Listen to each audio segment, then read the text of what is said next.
Well, dear friends, we shall continue our Dhamma discussion related to dependent origination, which is the theme that we've taken up for this Rains Retreat. I've been listening to a course that's been offered by Ajahn Brahmali. He is emphasizing that those who take dependent origination as being a momentary, describing a momentary phenomenon, are on the wrong track. And he points to many different places in the sutta that just says, look, it's about rebirth and the perpetuation of suffering through going around and around, being reborn in samsara, subject to rebirth and death in this cycle. Trying to understand it in a different way becomes very abstract and basically incoherent. Now, he mentioned, and I've observed this is also true, that Americans and Europeans and Westerners very often are not naturally inclined towards the understanding about rebirth. Even I was there. When I came to Buddhism, I didn't pay any attention to rebirth. When I had given up, when I had rebelled against my previous religious upbringing, I became a scientific materialist, and I was completely not concerned with the next life. And then, one could go a certain amount of the way along the teachings of this Dhamma, the wonderful practices, the different ways of understanding the right view, which is presented in this Dhamma, without having to really necessarily face that question about the next life. But when it comes to understanding this dependent origination, which was the fundamental thing that the Buddha discovered in his awakening, which as a young man, when he was so profoundly disturbed and troubled by old age, sickness, and death, and was seeking to say, how is it that beings are subjected to sickness and death? Is there a way out of this profound dukkha? And so this is a little off the topic. We're a little bit like frogs being slowly boiled. As the climate gets worse and worse, the weather gets worse and worse, society's falling apart, and so on and so on. Why don't we do anything about it? It's because of this capacity that people seem to have to adjust and accommodate to any kind of circumstance. So even if a person is living in a very repressive and cruel society, which is torn by war and subjected to so many horrible things, that people acclimate themselves to it, they get used to it. And this is why people put up with evil, because there's some kind of inner barometer, and people don't change their basic inner level of happiness no matter what's happening with their external conditions. And so because of that, there's something that we mistake for equanimity, where we don't feel the problem of dukkha because we've accommodated to it, we've just gotten used to it. It's a sort of a dull complacency, that's not the same thing as equanimity. And so then part of the Buddha's brilliance, because of his uprightness of mind, his integrity, his intellectual integrity, and his compassion for the situation of beings, was giving him the drive to, look into this and try to pursue it. So in dependent origination, regardless of how you are, as far as your basic tendency in terms of believing about the afterlife or not, if you take the 12 steps of dependent origination and take them as a description of the dukkha of the round of samsara, being reborn again and again, then it's so much more coherent. You can understand what's the point of this teaching, and you can know what you need to do about it. So, because of ignorance, I made so many bad choices. That would be the samkara that arises from ignorance. And this consciousness came along from a previous state of existence into this state of existence. So then, rather than just thinking about consciousness as like a knowing faculty, this is what I remember years and years ago when I was doing the secular vipassana thing, some teacher told me, just think of consciousness as the knowing faculty. So consciousness, it does have the quality of knowing. Consciousness, viññāṇa, vi means separate or distinct. And then the jnana is one of the words that's derived from the root of jñā, which is knowing. So it's this separate knowing. So it is this faculty that cognizes one's as a separate individual. So in the previous culture, in the Brahmanical traditions or in the Vedas, viññāṇa has an association with the individual existence. There's this relationship between viññāṇa and namarupa, name and form. Now, if you didn't know anything, or if you hadn't studied it or read the book, and somebody who was a Buddhist came and says, well, and you say, well, tell me about Buddhism. And they would say, well, based on ignorance, formations arise. Based on formations, consciousness. Based on consciousness, mentality and materiality. And you would say, what does this mean? You wouldn't, it's not at all obvious or apparent from our ordinary experience what's meant by this.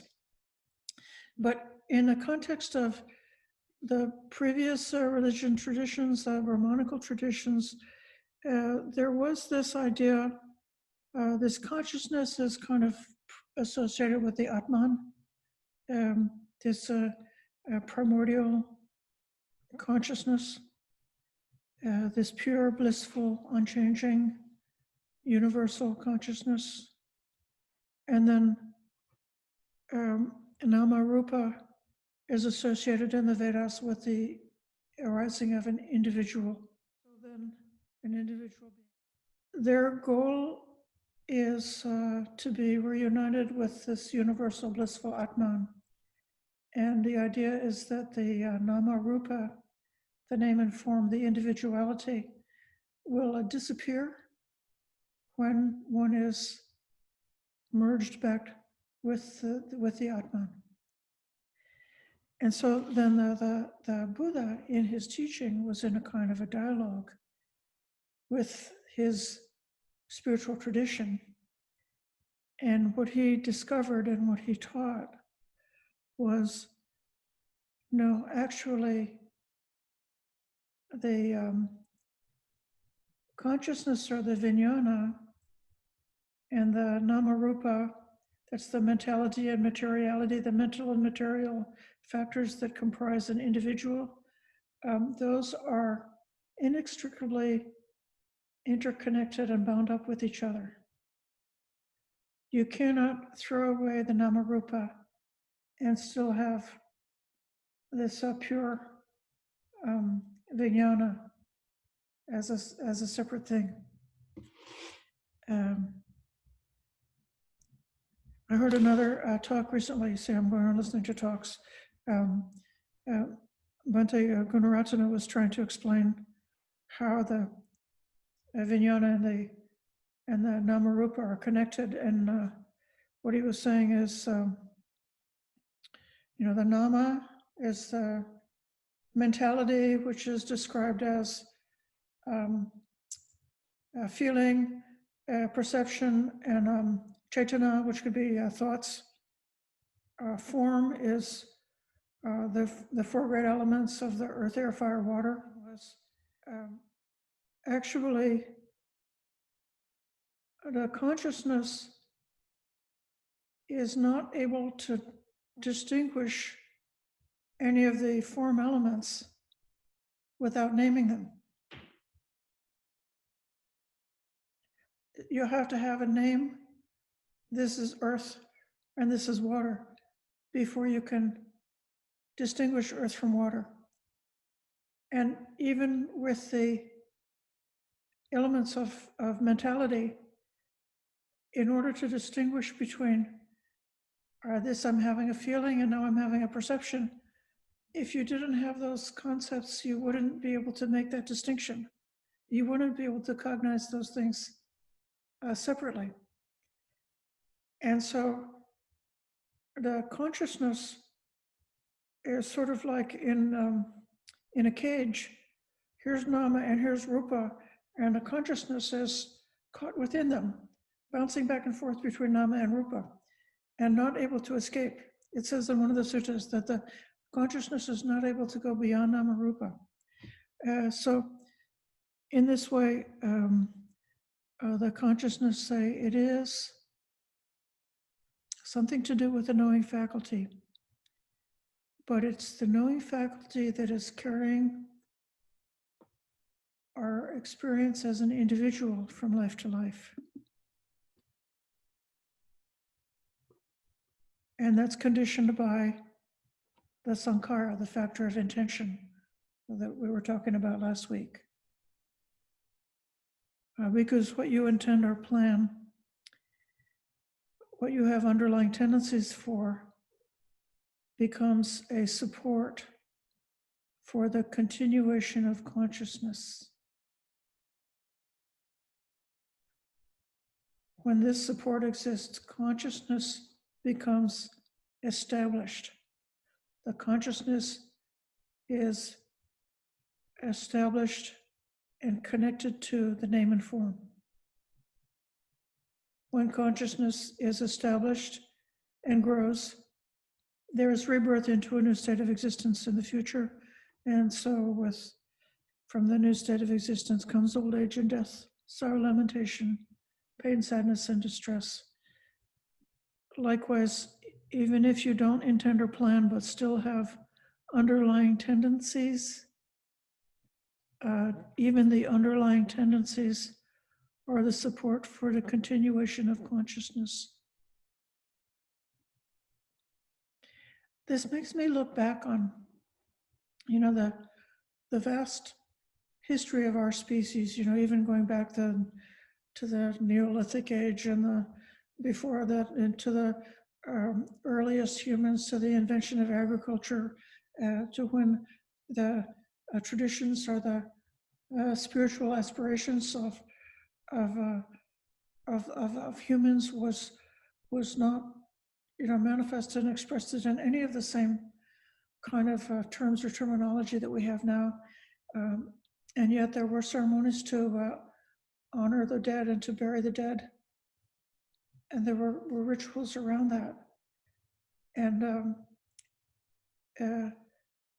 you could have had beings who had a belief or an idea about the next life,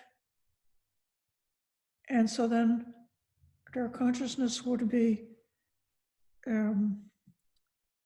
have that orientation to a next life, and with that orientation, that's where it goes. Or you could have beings that were even without that, even just having an animal existence, or beings who are animals, who are non-human animals, who don't have any rites or rituals for burying the dead, or any we don't know what they know about the next life, and yet they have relatives, they have families, they have, they need to eat, they need to be safe, they protect themselves, they make this continuous effort to exist. So there's something, even if they may not have that kind of like that self-reflective quality that we think is consciousness, and yet they've got these tendencies for more life, to continue life, to protect life. And so even with those underlying tendencies, it comes to consciousness is established and grows, and there is rebirth into a new existence in the future. So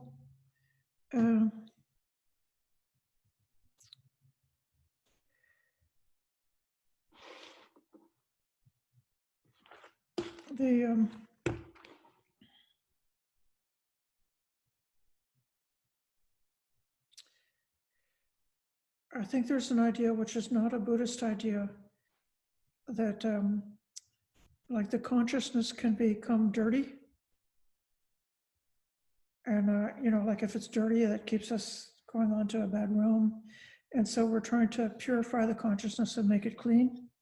And when we get our consciousness to be completely clean, then we've come to the end of our quest. But I saw elsewhere, actually, they don't speak about consciousness as being part of this self-improvement project. There's 3 synonyms for the mind. Sometimes viññāṇa is called mind. Then citta, also sometimes translated as mind. Or manas or mano, sometimes also translated as mind. But definitely citta, we can make effort to develop the citta, to purify the citta, to improve the citta. That's part of our path of practice. So it's like the citta is in the realm of the 4th Noble Truth. It's something that is part of this path of that which we want to develop along this path for realizing the end of suffering. But viññāṇa, part of the 1st Noble Truth, it's part of dukkha. It says in that same passage, it says where citta should be developed, viññāṇa should be fully understood. So viññāṇa is, I love this image of the viññāṇa sort of being trapped in the namarupa. The viññāṇa is this very helpless thing. It's not actually to do much of anything for itself. It just knows and experiences and is pulled along by this tide of the karmic tendencies, or the sankharas, or the choices, our intentions and our plans, from one rebirth to another rebirth. There is a way that they speak of the end of dukkha. It's not saying that the consciousness is pure and clean. Instead, it's saying that the consciousness has no footing, is not established. Where do earth, water, fire, and air, those are the elements. Where do earth, water, fire, and air no footing find? Where are long and short, small and great, fair and foul, brought to an end? Where are name and form brought to an end? The answer is this consciousness that is signless, limitless, all illuminating. Then water, earth, fire, and wind find no footing. Long and short, small and large, pleasant, unpleasant, name and form are all brought to an end with the cessation of viññāṇa. All this is brought to an end. So in this case, this translator translates the viññāṇa as divided knowing. Consciousness that's invisible, infinite, radiant all around. With the cessation of consciousness, that's where it ceases. There's a story of the monk Soraya, who committed suicide, but he was an arhat. Well, the other monks saw a shadow flitting around the forest. They saw the shadow going here and there. They wondered if that was Soraya's consciousness, or in his next rebirth, or the Gandhaba looking for its next footing. And they asked the Buddha about it. And the Buddha said, no, that would be Mara, who is searching here and there looking for Soraya's consciousness. But Soraya's consciousness is unestablished and therefore cannot be found. It's invisible. Like, we don't exert our willpower on consciousness to improve it. We exert our willpower along the path of development to do everything we're doing with our practice of the cultivation of wholesome states, the cultivation of the path, the development of wisdom, the reflecting and pondering about, where the self is, whether life in samsara has the quality of being permanent or impermanent, self or not self, dukkha or not dukkha. With that bhavana, with that development along the path, consciousness is conditioned by the choices we've made. So I would say the consciousness, if we're practicing well and developing along the path, the consciousness would be getting brighter and brighter, less and less painfully trapped in causes and conditions. There would be some kind of something getting like a softer, more gentle. And even in meditation, one might be able to like discern, or this is some experience that's coming along, some thought that's coming along, or this is how it's manifesting. I can see some emotional formation arising. I can see what's happening with the energetically in the body with some emotion or some thought or some phenomenon. And I can see that sort of like going just alongside with this, all the stream of the experiences that are happening. Here's the consciousness that's going along with it. And I can, you can almost like see them as a distinctive thing, but without jumping into their reactivity, jumping into the clinging and craving, jumping forward into wanting the next stage, so that our attitude towards experience becomes more and more free. And then eventually, if we go all the way, the consciousness would come to be not established.